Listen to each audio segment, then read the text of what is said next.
You've had Wendy's Nuggs dipped in sauce, but have you had them covered in sauce? Wendy's new Saucy Nuggs take the crispy and spicy nugs you love and turn them up to 11. Choose between flavors like buffalo, honey barbecue, or garlic parm, or of course the hot variations of those three. The better variations of those three. Just make it hot. If you want to make it really hot, try the spicy ghost pepper. I dare you. That is 7 delicious ways to try the nugs you already love. Pick a flavor, grab some extra napkins, and prepare to nug like you have never nugged before. For a whole new way to nug, it's got to be Wendy's.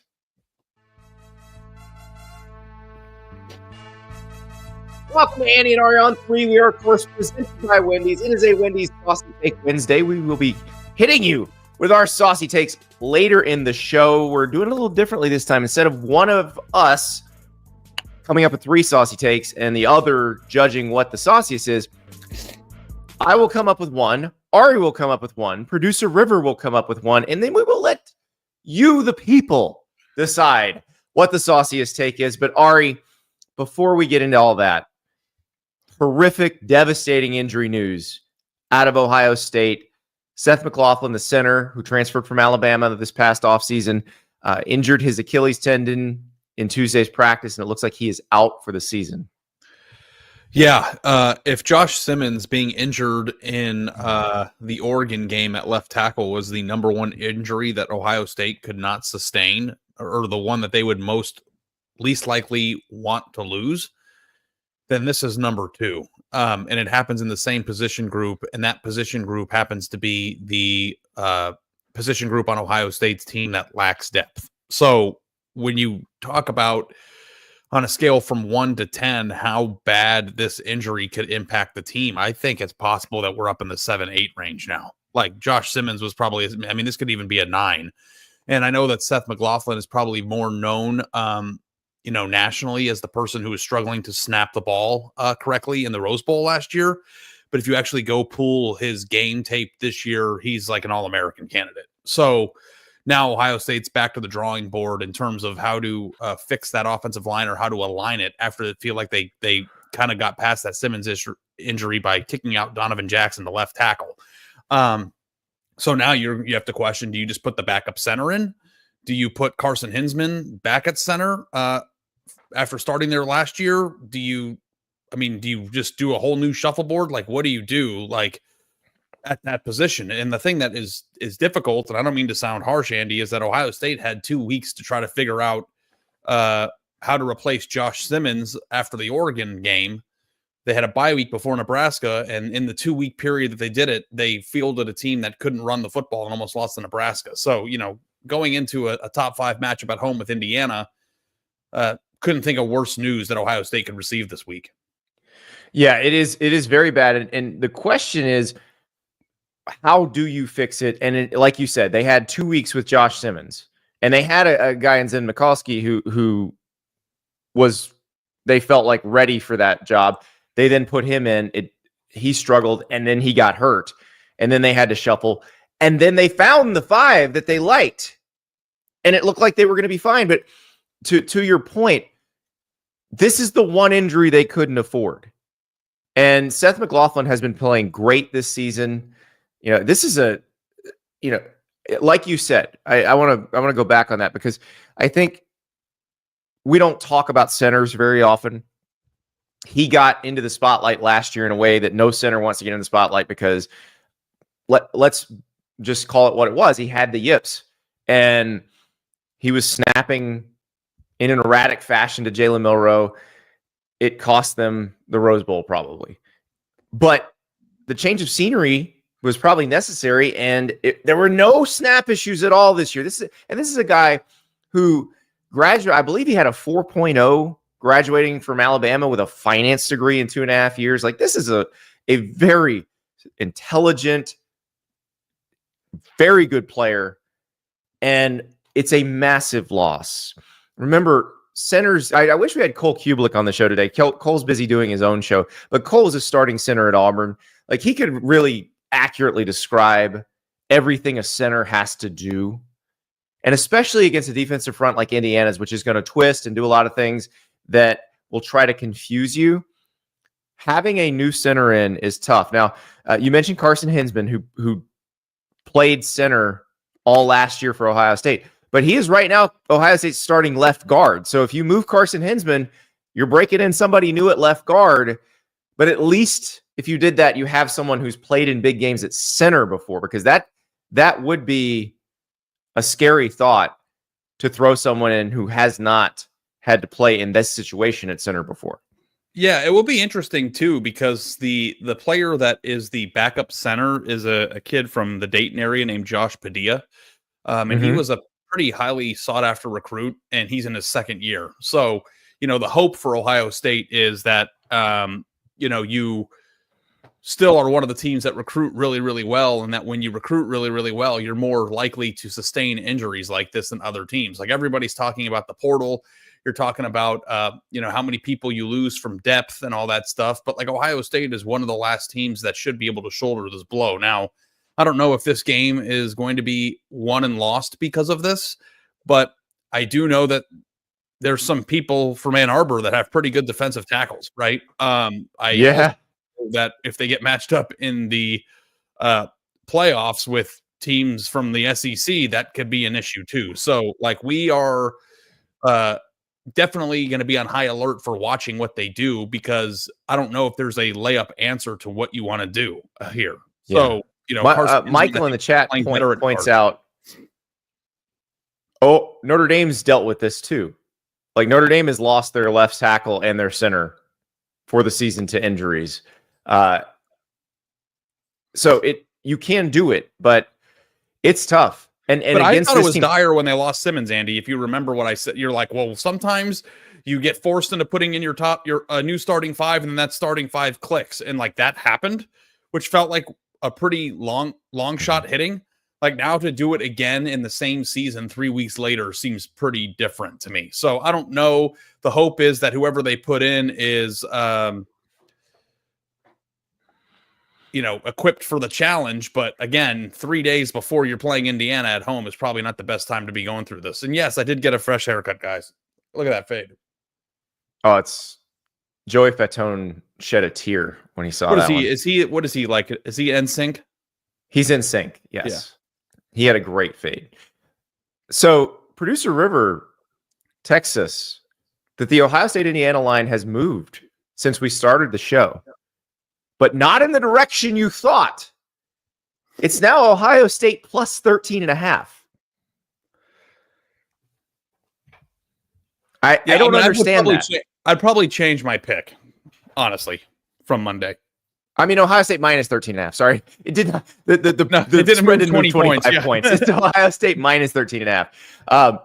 But yeah, so here's the thing with offensive line changes, with when you put a new person in, when you put a new combination in, or when you have to have a new five. Sometimes it's not about the physical capabilities of the people either. Like, who is the best pass rusher on any team? Who do you think? You know the answer? Oh, what do you mean? On any team, or the best pass rusher in college football? On any team, who's the best pass rusher? I would probably say, I think the layup answer here is probably edge, but probably interior, like nose tackle. No, it's the guy they forgot to block. Oh. It's the guy you fooled them into not blocking. And that's where, if you're Kurt Cignetti, you were already working on that. You were working on twists, stunts, on pressure packages that cause the offensive line to have to worry about its rules, to have to communicate well. And now you take out the chief communicator, and it becomes very difficult. Now, again, like we said, Carson Hinsman, if he winds up back at center, he's played in these big games before as a center. He's done this before. But it is going to be an issue. When we talked about the Nebraska game, that was an issue. You could see there were communication issues. There were breakdowns of who was doing what. Now, we don't exactly know what everybody's assignments were on every play, but there were guys coming unblocked where it was clear somebody was supposed to block them, but there was a miscommunication about who was doing what. That is the issue that I would worry about more. I don't worry about guys that Ohio State recruited not being physically capable of this. They're physically capable. Where Indiana can make hay here, though, is confusing a group of 5 that has not played together in these positions yet. Well, here's what I wanted to say too. And we know the sport's changed. But during my time on the Ohio State beat, Andy, I would say, and I'm assuming that other fan bases in the SEC and stuff are very similar, but Ohio State fans are very smart and engaged in the day-to-day operations of what Ohio State is doing. They know, the recruiting targets of every position at all times are the ones that are really bought in, which is a lot of. And if a position coach is not recruiting at a high enough level, and I think you could make the case that Ohio State's offensive line coach, Justin Fry, has not done that. And offensive line recruiting even before him was a hot button issue. It is funny how these have a weird little way of popping up on you. And like the injuries that we talk about to this extent to an offensive lineman, this is newsworthy because Ohio State actually has not recruited up to snuff at that position. And when they need them during a team that has national championship aspirations, there's like nobody in the cupboard. And I know that it's probably not rational to say that you need to have 10 capable offensive linemen. I mean, look at what Oklahoma is going through right now. I mean, this is a problem for teams. But Ohio State had a hard time with, having 6 capable people. And it took realigning the offensive line in order to get to this point. So now you're going deeper into the well that isn't that deep. And recruiting matters, man. Like, you might not care. You don't want to talk about it. It's NIL, but this is high school recruiting too. Not everybody's going to have 4 offensive linemen that came in from the portal that knew they weren't going to play this year. And if you don't, 100% is, you're going to get bit by it. It 100% is. And the fact that the sport has flattened out has made this tougher for everybody, because Ohio State, Georgia, Alabama, those types of teams used to be able to weather stuff like this. And now it can be the thing that undoes them. Like, all of this planning, this amazing roster they put together could be undone by 2 injuries. And it's just an important thing to note that, every year that goes by, watching what Deion Sanders is doing at Colorado, talking about the salaries or the money that people are making in NIL, that it's very easy to take your eye off the ball on how important recruiting at the high school level is. But for the teams that are trying to compete for a national championship, recruiting really good players who are on your team as young backups is increasingly more important now. Because back in the day, when you recruited a high schooler, you might not need him for 2 or 3 years, but he's going to be on your team.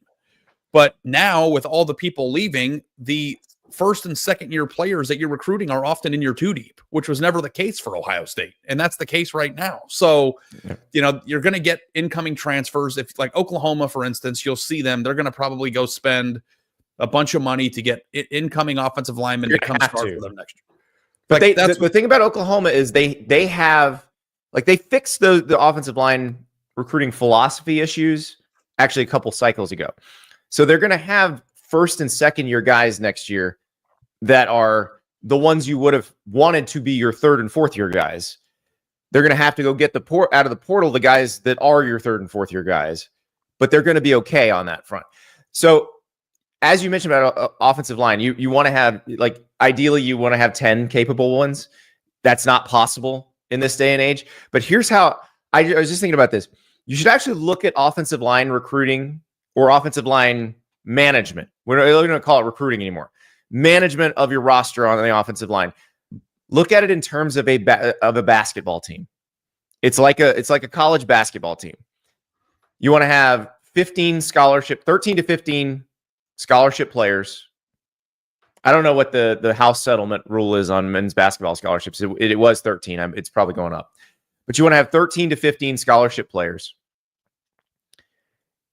And you want to have somewhere between a 7 and 9 man rotation. Like, you want 7, 8, 9 guys you are very comfortable playing. That's all you can reasonably expect in this day and age of college football. And there's Dan Hurley. If Dan Hurley were an O-line coach, he'd always have a 9 man rotation. But that's really all you can reasonably expect right now, Ari, is to have maybe 7, 8, 9 guys that you're comfortable putting in the game. But if you're Ohio State, then you have 3 or 4 of those guys on the edge of that 9 that were 4 top 100 players that came in and are the future of the program.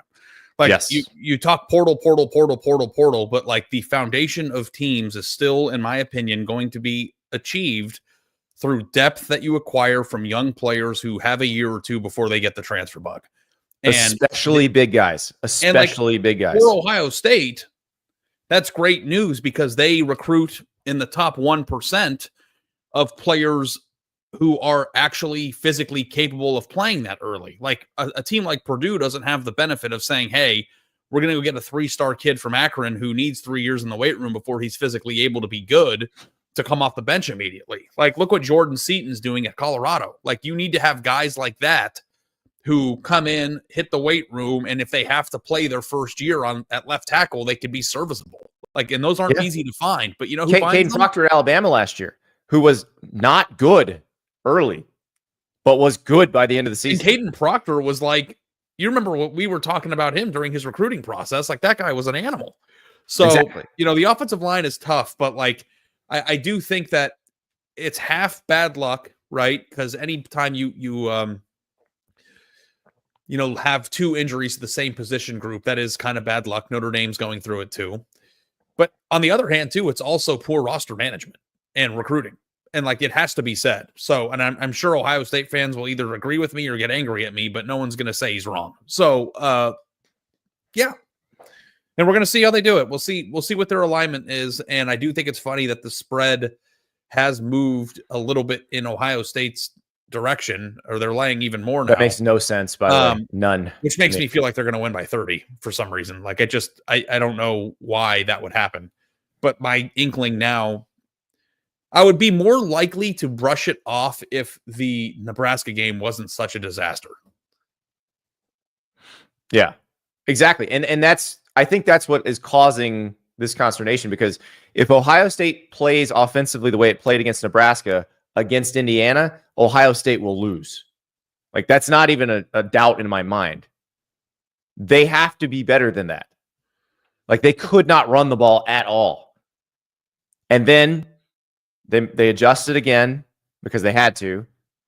And against Penn State, you saw the 5 offensive linemen they had played really well together. They ran the ball well. 1.5 yards more per carry than Penn State has allowed against anybody else this season. Like, that's what changed it. And now you have this that throws it into question. I know that we are like almost to the end of the season, and because Michigan has been so bad, we've lost track of it.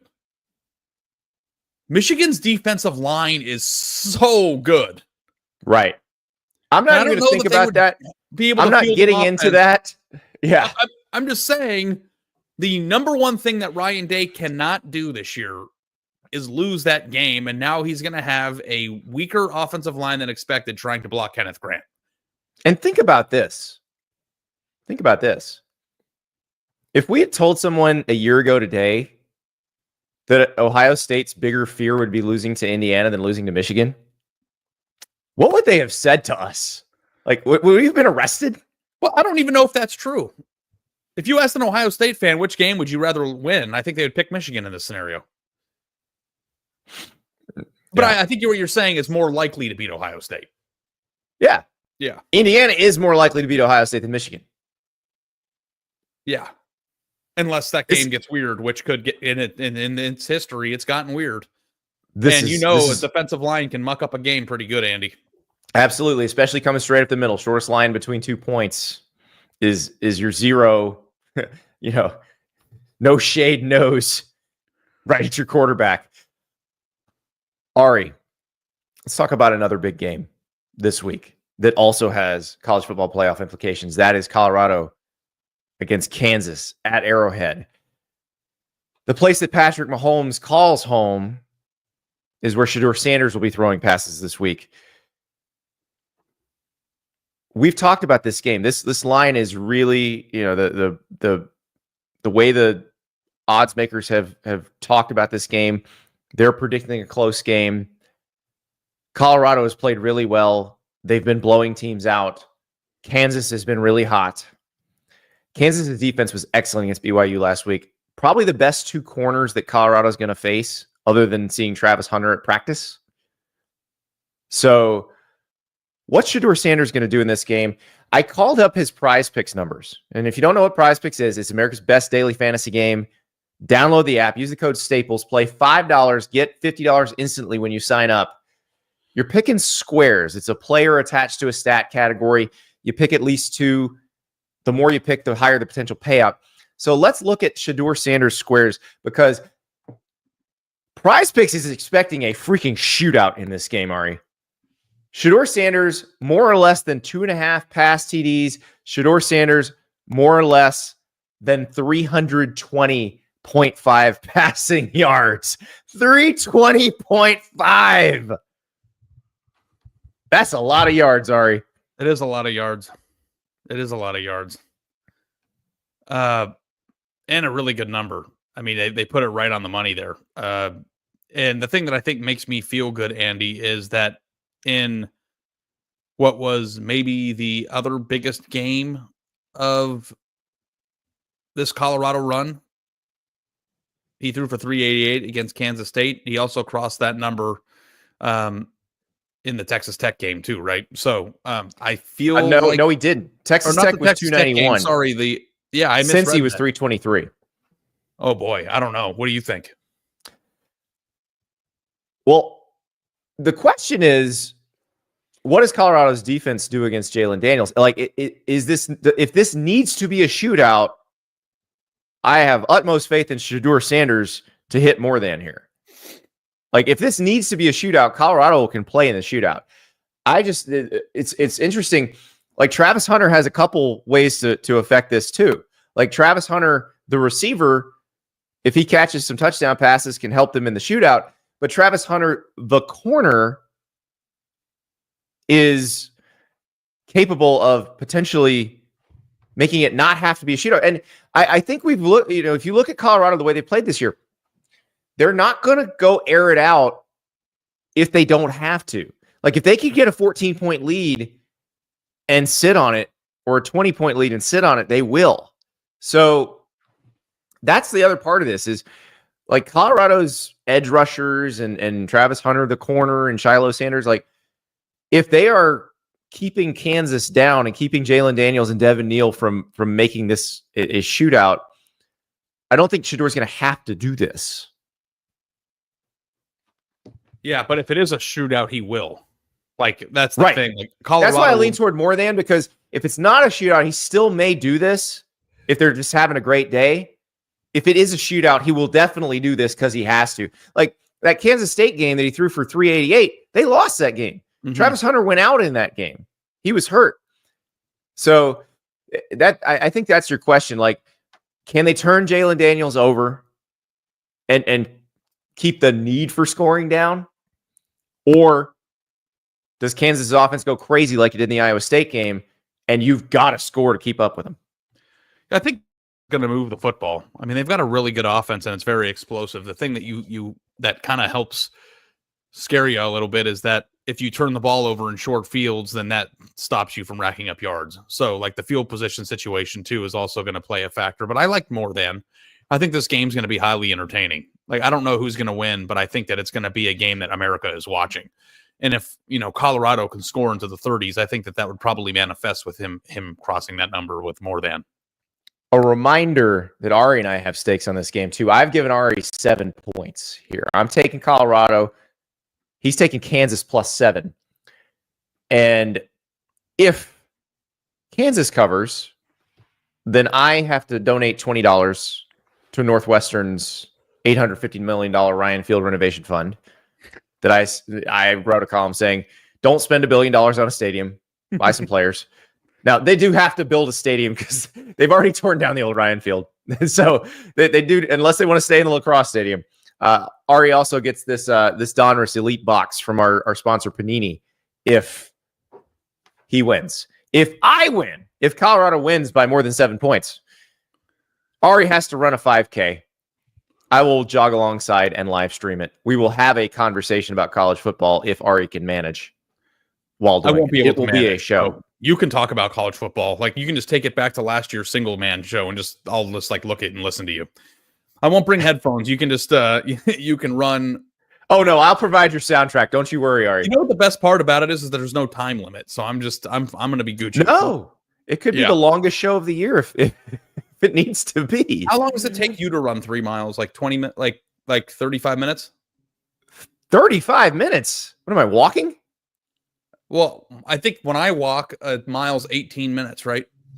So when I jog, if I'm only jogging 3 miles, if I want to go a little faster because I'm done after that, like that's the whole workout, I can probably do it in the low 8-minute miles. So I can plod along at a 10-minute mile pace and just talk to you.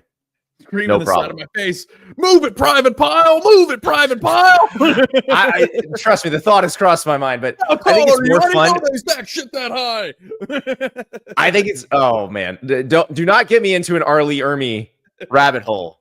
Where the hell are you from anyway, Private Sir? Texas, sir. Dude, honestly, now that we're mentioning it, like I did watch Brand of Brothers, like I was telling you on the show yesterday, and that's like I don't know what I would do if I were put in that situation. You would be fine. Looked up to a coach in the middle of a high school football game when they asked him to go in and said, "I don't want to play, coach. I want to go home." Could you imagine being in a situation that you could not escape within that intensity? Like I would die. I would literally die. You do KP duty and peel potatoes and run until you came around. That's what would happen. I would have a jelly donut in my footlocker. Oh, good Lord. Okay. Well, if you guys want me to be Arlie Ermy after Colorado beats Kansas by more than 7, then you go right ahead. Look at Watts 211. This is a good idea. I run 10-minute miles and then get my heart rate up with sprints and burpees. I like it. Sounds like psychopathic Mix it up. behavior. High intensity interval training. Ari. So our next conversation, it's funny. All the days we talk about our friends at Wunderfan, we have these existential fan questions, and we're about to have another existential fan question because I do think, and you brought this up last night when we were doing the reaction to the rankings show. What do people want? Do they actually want a Cinderella in the college football playoff? Do they want new blood, or do they want more of the same? Because it seems like the tone on Indiana has changed over time, and we'll talk about that in a second. And I'm curious, like in the chat from a fan perspective, if you don't have a team that has a dog in this hunt, like if you don't have a team that is on the bubble for the college football playoff, what would you rather see? Would you rather see Indiana? Let's say they lose to Ohio State, but it's pretty close. Would you rather see an Indiana team at 11-1 that doesn't have the signature win, but did beat the crap out of almost everybody it played, but lost to the other playoff team? Would you rather see them, or would you rather see a team like Tennessee or a team like Ole Miss or one of those SEC teams that's kind of right there on the cut line? What would you rather see? And I'm curious because I don't know the answer to that. Yeah. I'm happy, like thinking about it just from I'm the viewer of the game perspective. I'm happy either way. But I'd like to know what people actually want. So let's talk about Wunderfan. It's a first of its kind college football stadium rewards app where fans earn real rewards simply by cheering for their favorite team. All you need to do is head to the App Store, download the app, check in once you're at your game or your tailgate, and let your earnings grow. It's that easy. During each game that you attend, you'll earn in the background once you press start. Once you have enough earnings, you can redeem for gift cards for your favorite brands like Fanatics, Dick's, Lululemon, Home Depot, and more. The currency within the app, they're called Wunder, W-U-N-D-E-R. You get 50 free Wunder just for signing up right now. If you use the code STAPLES, you get 40 more, and that'll score you at least a $10 off Fanatics code and a chance to win tickets to the national title game. So head to the App Store, search Wunderfan, W-U-N-D-E-R-F-A-N, Wunderfan, and start being paid for your fan loyalty. Wunderfan, pays to be a fan. All right. Let's talk about this. I mentioned on the show last night that there was a really interesting tweet from Scott Van Pelt, the ESPN SportsCenter host, about this situation. And it was actually a response to somebody else's. So producer River, throw those tweets on the screen. So the original person is a guy named Rick. He said, in 1 week, the narrative went from Indiana is one of the coolest stories in sports to hope the team we see in the playoff every year beats them by 50 so we can justify putting in a team we see in the playoff every year. Do college football fans even like college football? It's a pretty extreme way of looking at it, but I understand the point. And this is what Scott Van Pelt said in response to that, and I thought it generated a really interesting conversation. There aren't many good faith discussions here. I want them in it. They've been great. But if they lose, you aren't an asshole when you say their schedule is bad and they don't have a great win. They don't, but neither does Texas. We used to have 2 teams not long ago. How do we do that? Somehow 12 isn't enough? The games will be fun whatever they are, right? So, Ari, what do you think people want? You wrote about this last night after the playoff ranking. Yeah, I got kind of fiery because, and I'm actually texting Dan Wetzel from Yahoo Sports on the side about this. And we should have him on the show, man. He's awesome. But he was texting me that there's definitely some anger from 5th and 6th SEC teams, but it's mostly Twitter people. Generally, Americans love the underdog, and IU and Army are fun for the sport. So, like, that's the thing that is kind of crazy is, like, at times I wonder if I get caught up in, like, a Twitter, like, megaphone. And, like, I kind of feel like, oh, everything that everyone's saying in my mentions on Twitter is kind of how the general population feels, and that's probably not always the case. But I do think that this is what's interesting about it, Andy. We know unequivocally that the only thing people care about is their team, right? For the most part. In college football, there is a community where we like to watch other teams lose or other exciting games because the sport is great. But the way that most people in this chat, the way that most people on Twitter, and the way most people at home view college football is through the lens of what is best for their favorite team. And Indiana is a wonderful story, a Cinderella that everybody has been excited for. But at the same time, because they've reached November as an undefeated team, is now a threat to a large portion of teams who are in the college football discourse. And funny enough, Andy, who are the teams that are mostly impacted by uncertainty in the college football playoff discourse? It is the SEC teams. And which teams have the largest, most rampant, most vocal fan bases? So I'm assuming that a Tennessee fan was like, oh, yeah, this is awesome. Indiana was great, like in week 5. But now that it's a direct threat to Tennessee, they're probably hoping that Indiana gets their doors blown off. I think everybody who's on the bubble, look at this. A&M, Colorado, Clemson to a certain extent, South Carolina, even though they're probably out, like Miami, like you have major fan bases that have the most fans threatened by them. And even Penn State to a certain extent. Penn State doesn't want to get compared to them. Even Texas to a certain extent. Half the SEC wants them out right now because half the SEC wants to get in.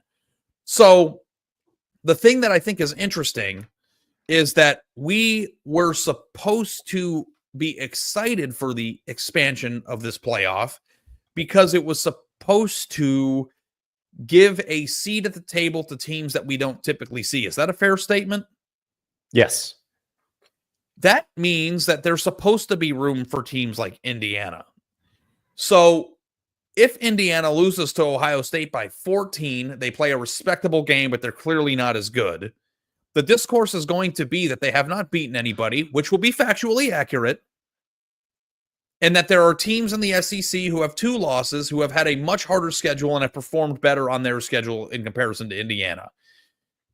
But that's not what we're supposed to be doing here. We're supposed to be talking about the team that played their schedule great. And here's the second part of it, and I don't want to blow my hot take for later in the show.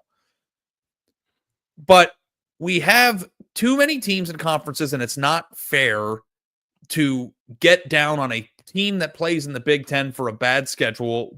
Like, what's Indiana supposed to do, Andy? Are they supposed to apologize for having a good draw? You know, right. And we had a Texas fan in the chat say the same thing. Like, hey, we didn't pick the schedule because 18-team leagues. It's impossible to match up all the best teams. And when Indiana is one of the best teams, you can't see it coming. So how do you do it in advance? So there are going to be years with 18 and 16 team leagues where you get screwed as a team with your schedule, and there are going to be years where you have an advantageous schedule. Indiana, for the last 10, 15 years, had to play in the Big Ten East and match up with Ohio State, Michigan, Michigan State, and Penn State every single year. Should Indiana feel bad that they maximize their window while we glorify Ole Miss? And if they finally didn't have a murderer's row schedule? Like, we have been glorifying Ole Miss's investment in their program because their schedule was advantageous. Texas hasn't played anybody. The Penn State has a better strength of schedule, but their schedule is certainly a great draw. The only team that we're fixated on for not having a good enough schedule is Indiana, because they're a threat to a spot that other people deem should be going to a team that's more of a traditional power. And if that's who you are, then you don't like the expanded playoff. Or if that's who you are, you don't like it for the right reasons. Like you want it to be more Tennessee, more Georgia, more Alabama, more Ohio State, more Texas, more Penn State. And if that's who you are, that's great. If that's who you are, you're probably a television executive. Like, that's probably what you do for a living. Let me throw something at you, Ari. I've been thinking about this. I actually think this particular discourse gets a lot more interesting if Indiana beats Ohio State. Sure. Because Indiana would be unequivocally in. No one would complain. Everybody would be like, yep, they got it. They're in. And who goes in the crosshairs next? The next team that has a bad schedule that is no. Then you have the argument of 2-loss Ohio State against 2-loss Tennessee. Well, that would be a more rational argument. Like, that's the thing. Like, I don't think it would be. Not those two fan bases. I don't mean like rational in the discourse. I mean, it would be a more regular argument. The thing that irks me about the Indiana situation is that they are taking the brunt of the heat right now because they're Indiana, not because they aren't worthy. And like, that's the thing. Like, in the 12-team era, we're supposed to ignore the logos and give everybody a shot. But the first opportunity where we're giving another team that's not typical a shot, everybody's angry about it. Yeah. Which is a complete and utter departure from the entire sales pitch of the system to begin with. And then you get this from OBJ. I wish CFB had structure like the NFL. Do you, though? Because it's going to. There's going to be a Super League. It's going to cast a bunch of these teams aside. And just the ones that are the biggest brands and make the most money will be in the league. Like, then they'll have structure. And that's what I keep warning people about. You keep going down this road where you say, I want objective measures. I don't want a committee deciding. I don't want a beauty pageant. The beauty pageant is part of the charm of the sport. If you don't like the beauty pageant, get ready, because you're going to have a 40-team league that has balanced divisions, balanced schedules, and objective criteria. Just wait for the Big Ten and SEC TV contracts to end, and you will have them. You'll get everything you want, and you will hate that more. In a debate where I have a hard time saying I was wrong, can I say I was unequivocally wrong about one thing? Because I was. The thing that I really didn't like about the expanded playoff, if I'm being honest with myself, is that I thought that the race for the 4, like the stakes of getting in or out, caused such an insane amount of discourse and argument and fun, and that I thought we were at danger of losing. And I'm so relieved that on November 20th, like, I am sitting here screaming into the microphone about Indiana and people care. Like, I was a little afraid that if we were arguing about seeding, which I don't think is even possible at this point, because we don't know how it's going to be seeded. Like, I don't even know how you have seeding arguments. Oh, trust me. I got Georgia fans texting me, freaking out about seeding right now. Now, why is Greg Sankey silent on this? How dare they think Penn State and Indiana are better than Georgia and Ole Miss? Like, but it's hard to get worked up over seeding when, like, we're still a long way to go. Like, it's like you don't know. I agree. Like, things are gonna, like, if Indiana loses to Ohio State, don't worry. Like, Georgia's not going to have to go to Bloomington if that's what you're scared of. Seeding, like, on Selection Sunday, but we're so far away from, like, actually getting to that point. But the fact is that because there are more teams involved, there are more arguments, and I think that that's great. And I will say I was wrong because I was afraid we were going to lose the arguing.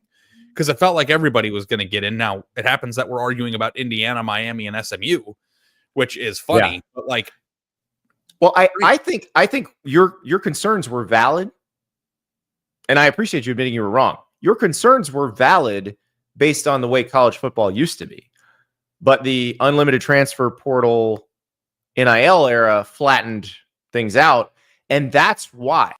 Like, if there were only 4 teams lording it over the rest of the sports still, we'd be having weird conversations around this 12-team field. Luckily, there are there's going to be a team, and I didn't think this was going to happen. Like, there's going to be a team left out of this thing that we thought maybe could win the thing. Maybe. Which does not happen in the basketball tournament, by the way. That's great. Yeah. I was wrong. So I appreciate you letting me apologize about that. Now, I said I wouldn't feel bad for the. You were right. You were right when you initially expressed it. The world changed and made you wrong.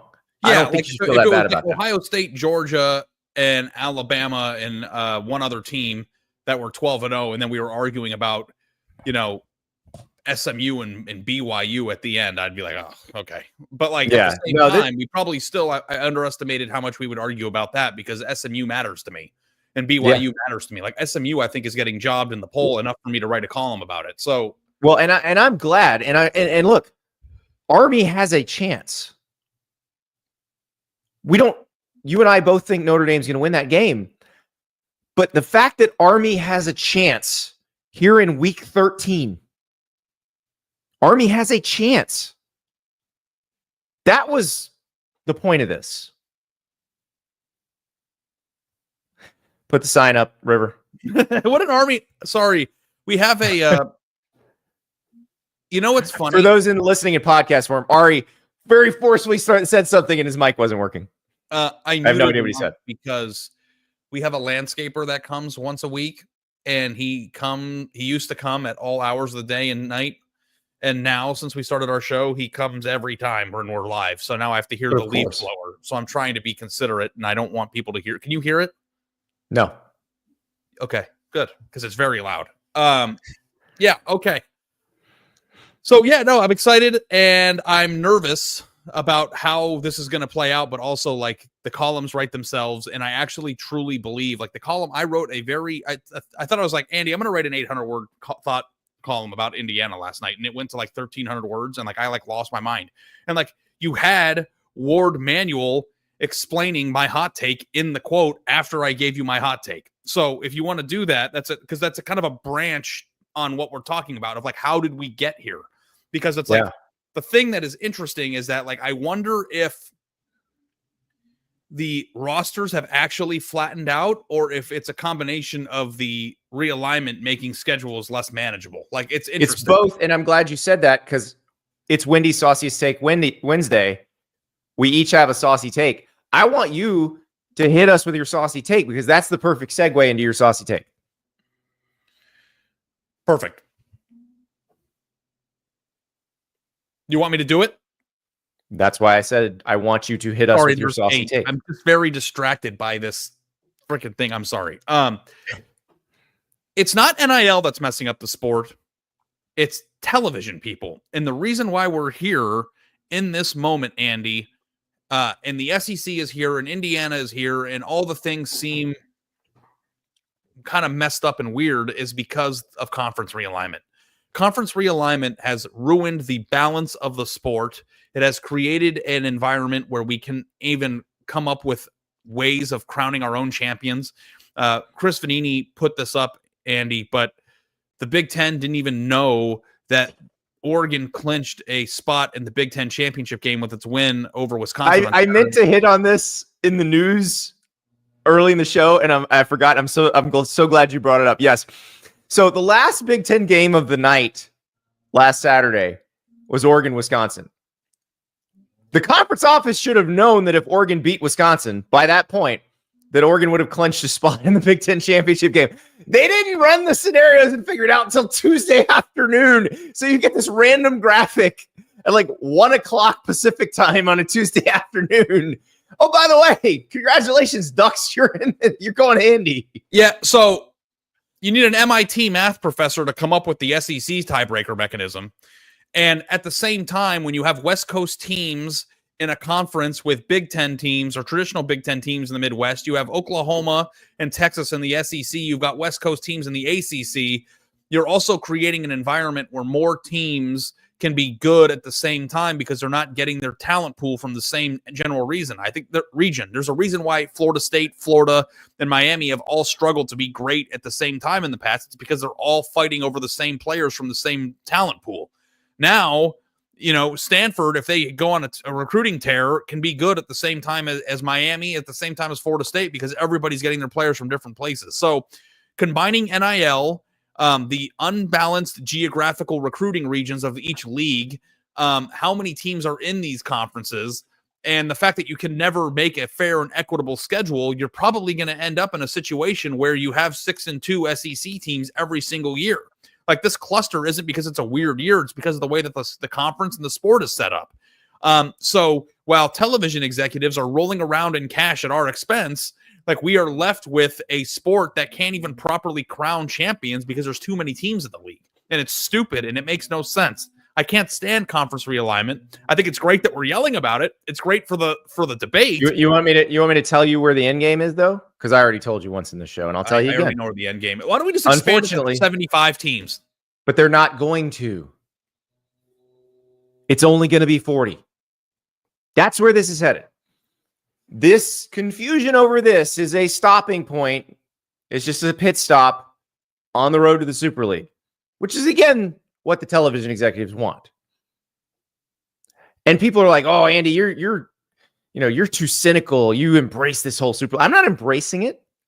It's going to suck compared to the beautiful mess we have right now. But that's where it's headed.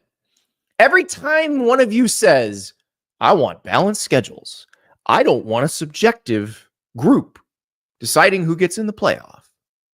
I want objective criteria," you are begging for the Super League. You are telling them, cut 30 or so power conference teams, send them to the whatever the next thing is, and just have those 40 go after it. That is what they are saying. It's going to suck, Andy. I think it's like, on one hand, I'm complaining about lack of structure, but I also think structure is going to make it less spicy. So, like, I understand. I'm just trying to explain how we got here. You know what I wish we could do? I wish we could just have the 12-team era, but have the conferences align the way they were 3 years ago. It would be nice, and they won't do it. Unfortunately, they won't go back to it. And the thing that is interesting is like, on one hand, we're making the SEC a 4 or 5 bid league potentially. But on the other hand, you're taking away a spot or the possibility that the Big 12 was a 2-bid lead. And the reason why is because the Big 12 teams that would have taken those bids are in the SEC. So even though the conference is, unbalanced or getting more spots than ever, but they're having teams from other conferences that used to have them just in their league taking them. Like, that's the problem. So, Texas, if Texas were in the Big 12 taking a spot right now, and then the rest of the Big 12 were fighting for a second spot, it'd be the same. We're having a different conversation, probably. Right. It'd be the same amount of teams. So, the fact that the Big 10, has 4 teams potentially making it. Well, one's a Pac-12 team, one's a Pac-12 team. So that's your West Coast representative. So it's just like they're under the same conferences, but they're still different regions, which I think still kind of makes it feel weird, but also makes me feel less bad about it. Well, and the other piece of it is, like, the SEC, we see in the chat all the time, the SEC should go to 9 conference games. Why are they only at 8? Most of the SEC wants to go to 9 conference games for financial reasons, not for competitive reasons. And they probably are going to do that if ESPN gives them more money, which ESPN probably will give them more money eventually, because I'm telling you, after you watch Texas play Texas A&M next week, the thought of that not being an annual game will seem like the stupidest thing you've ever considered in your life. And that is what they are considering if they don't go to 9 conference games. So, but if they do that, in the column now, that's ridiculous, right? If they're in the same conference and don't play every year, then what are we doing? I've been saying this for 2 years. So that is what is going to happen. But for that to happen, they're also going to put their thumb on the scale in the playoff, because that means they're going to be 3-loss teams that need to get into the playoff. And like, teams are going to take more losses. So that's part of it. That's part of it.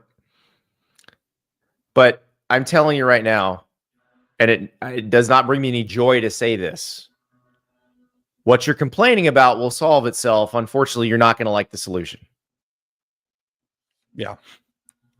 Producer River has a more team-specific saucy take. What's up, Producer River? What's up, guys? How are we doing? Oh, you're looking good in the office. Got the helmets behind you. This is beautiful. Oh, yeah. All right, so my saucy take is that Arizona State will win out and they will win the Big 12 title, granting a berth in the college football playoff. Well, how are they going to get above Boise State, River? How are they going to do it? Well, they'll get in as a 12th seed. Oh, there you go. Okay, good. I'm glad you said that. I'm glad we discussed this piece of it, because the committee last night ranked them in a way that would give Boise State the 4 seed, which I'm glad they did, because I think people didn't understand, for the most part, that they don't have to be the 12 seed. It could be some other conference champ. So Arizona State is a really interesting one. Very quietly been winning a lot of games. River, do we have Kenny Dillingham talking about Big 12 tiebreakers? We do. And number 3, you control your own destiny except for one strange scenario. Did you actually look up tiebreakers? Do you know them? Do you care about them? Oh, I have no clue.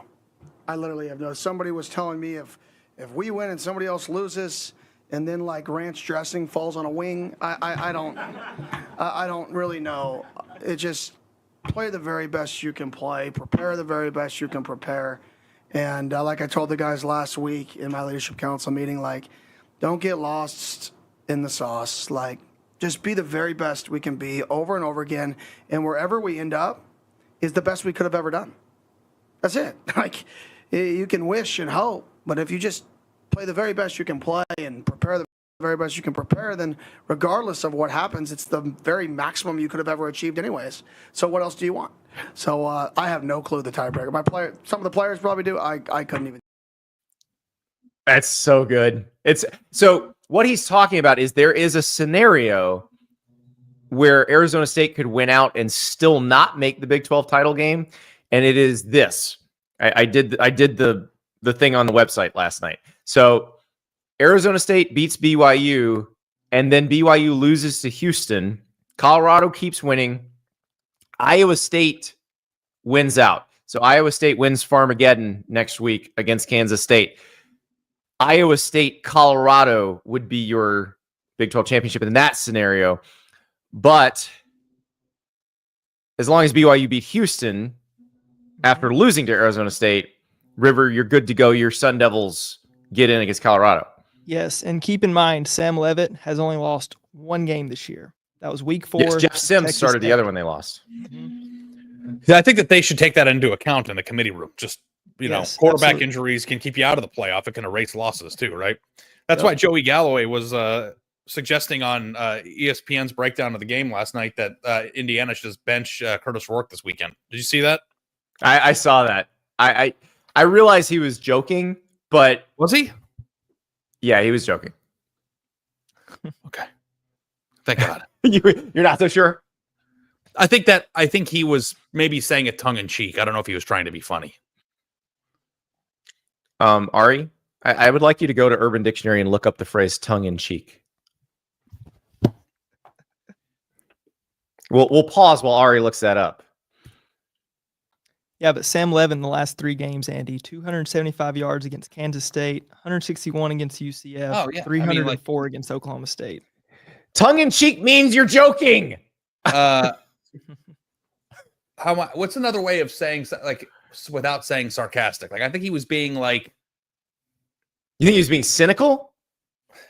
maybe. Cynical would be the right way to. It might be the right. Because word there's for no that. way that he actually thought that that's what they should do, right? No, I don't think so. No.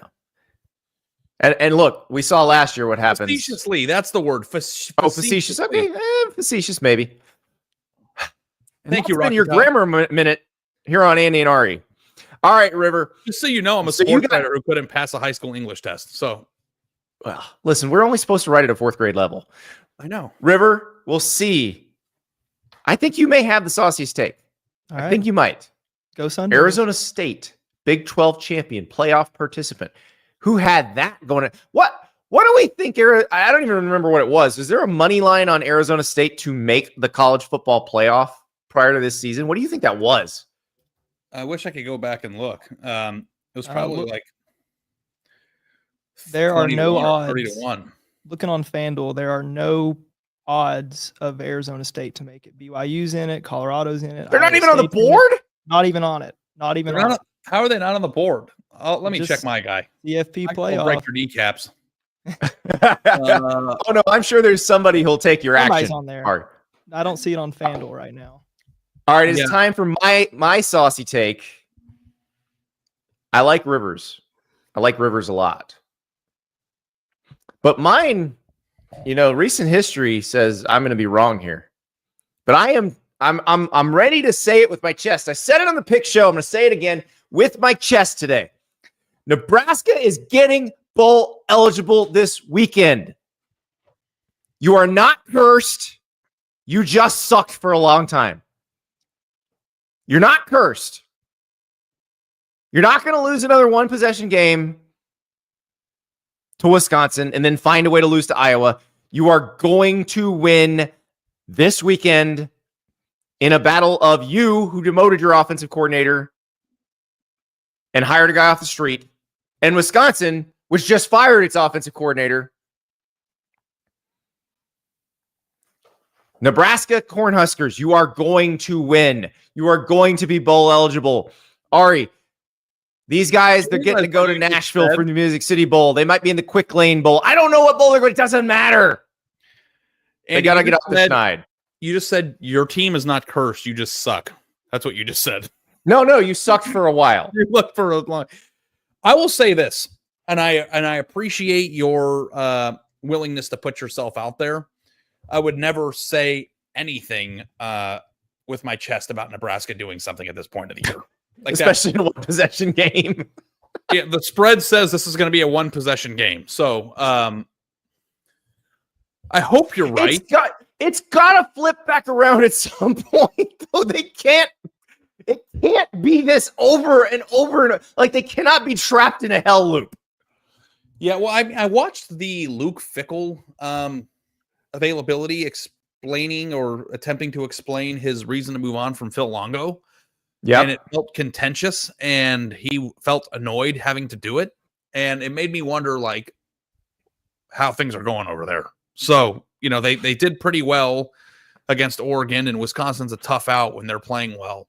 But like, this is like the Big Ten Westiest Big Ten West game you can come up with. Oh, it's so Big Ten Westy, because Iowa's defense is not good enough for that to be a classic Big Ten West matchup, and Iowa's offense might be too good for next week to be a classic Big Ten West matchup. This is a Big Ten West matchup right here. Oh, it's gonna be they have to do it. They have to.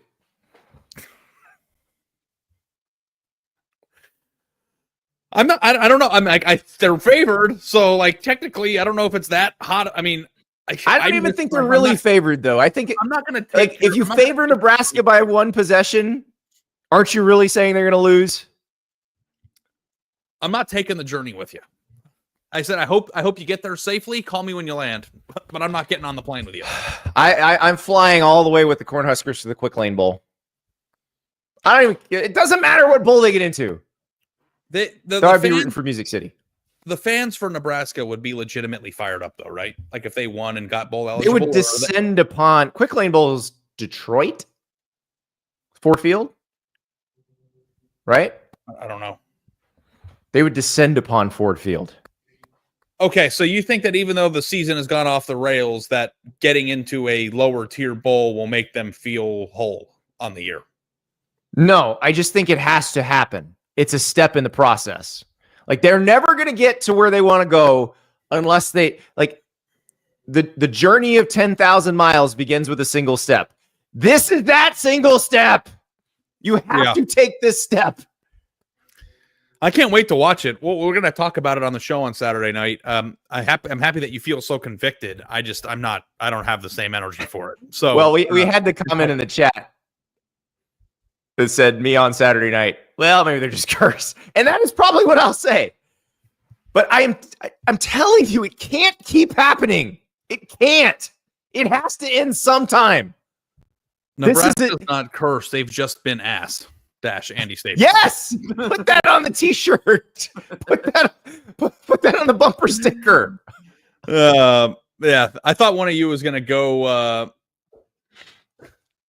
really, really hot and do something like with Army and Notre Dame, like Michael Carter here just suggested in the chat. We've already picked it, though. We both said we think Notre Dame covers, so it's very hard unless River just wanted to come in just scalding. It's not a check to the IRS. You can change your pick, I can, but I'm not like this. This is like when I accidentally said that the Ohio State Indiana line moved by 25 points because I put a plus in the wrong place and a minus in the wrong place.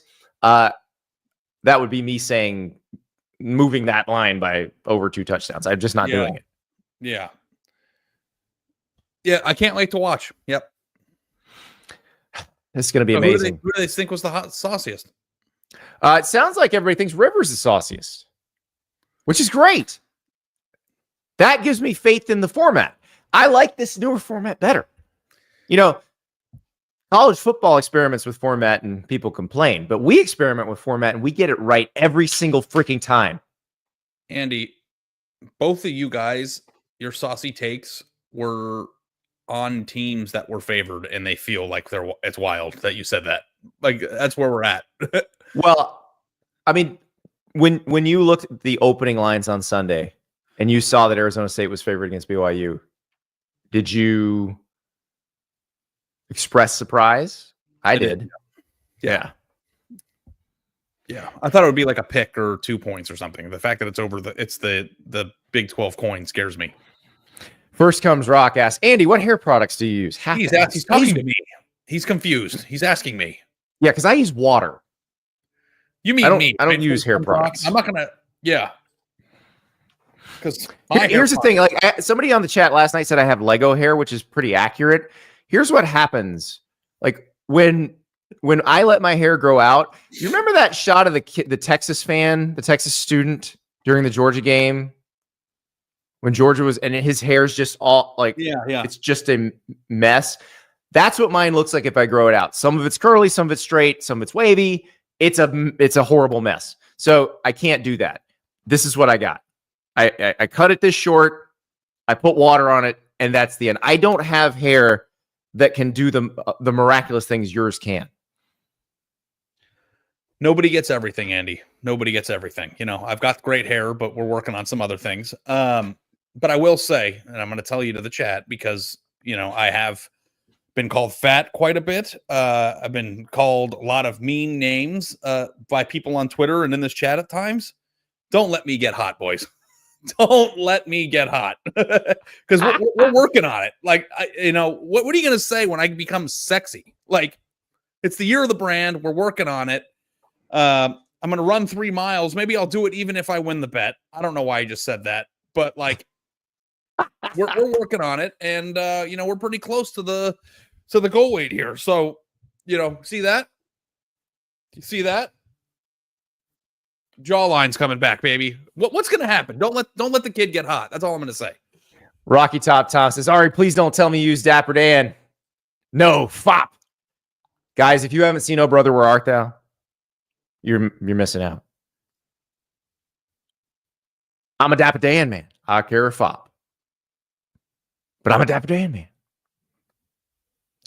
He can get it for you in about 2 weeks, sorry. Wasn't this place a geographical oddity? 2 weeks from everywhere. Come on. One of the best movies ever. I've seen it. It's been a long time. I need to go back and watch it again. You're a Coen Brothers guy. You love Fargo, right? Yeah, I love Fargo. Okay. One other great Coen Brothers movie, Intolerable Cruelty. You will never order a salad the same way again. That's all I'll say about that. Ari, We will be right back on the On3 Sports YouTube channel because we are filling in for new dad JD Piquel on the hard count. The hotel playoff. It's something JD does after the playoff rankings get announced. We are going to tell you what floor everybody's on in the hotel playoff. We're also going to have a visit from our guy Pete Nakos to talk coaching carousel. It's all happening. So I realize some of you have to work, but some of you, maybe you're lazy. Maybe you don't want to work. Well, just come back to the On3 Sports YouTube page, 11 a.m. Eastern time for the hard count with me and with Ari. Tomorrow, Dear Andy, Dear Ari show. Get your questions in. We've had a bunch sent to us already. At this point, I don't even have to ask you for questions anymore. You know where to send them. But just in case, at Andy_Staples on social media, at Ari Wasserman on social media, AndyStaplesOn3@gmail.com for your particularly epic questions. You've already sent a bunch of good ones. Keep them coming. We will answer them on tomorrow's show. And Ari, got a little surprise for you and producer River. I just got a texty-roo from somebody. Guess who we may have on tomorrow's show? Are you gonna reveal it?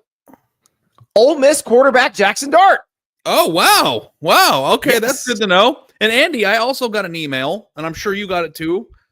We are approved for Texas A&M Texas credentials. So we're, I don't know if that's, but we're going. So it's going to be good. Oh yeah. Get your brisket ready. Ari and I are taste testing. We're going to pick our way through the tailgate lots, taste testing. We're expecting a lot from you, Aggies. Talk to you on this show tomorrow. Talk to you on the hard count. 22 minutes.